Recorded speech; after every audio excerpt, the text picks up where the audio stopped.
Patuloy naman na minomonitor ng National Risk Reduction and Management Council ang aftermath ng bagyong Igme sa mga lugar na apektado. Hingin natin ngayon ang pinakahuling impormasyon kaugnay nito mula kay Aya Macalma. Makakausap natin live via phone patch. Aya? Yes, Kirby, nananatili na sa red alert ang National Disaster Risk Reduction Management Council para sa bagyong Igme. Isa naman ang naiulat ng patay at kinilalang si Michael PC Estacio na natangay na malakas na agos ng tubig ng ilog ng Ago, La Union. Nitong August 19, nadala naman kaagad sa ospital si Estacio, ngunit dead on arrival na nang ideklara ng mga doktor. Umabot na sa 353 na pamilya o 1,476 na katao.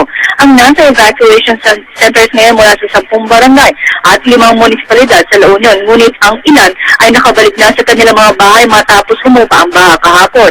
Sa barangay Talibaew at Banaong sa Kalasyaw, Pangasinan ang naiulat na lubog sa tubig baha na kung saan abot hanggang dibdib pa rin ang baha rito. Sa ngayon ay manakanakang pag-uulan ang nararanasan sa Cagayan Valley, ngunit ang La Union at Pangasinan ang binabayo ngayon ng malalakas na pag-uulan. Ayon kay Undersecretary Benito Ramos, mahigit pa rin nilang ipinapatupad ang no-sail zone policy na inilabas nila at sa ngayon ay wala pang natatanggap ang kanilang ahensya na may mga mangisdang pumalaot. Samantala, nakikidalamhati naman ang buong NDRRMC sa kalihim na si Secretary Jessie Robredo.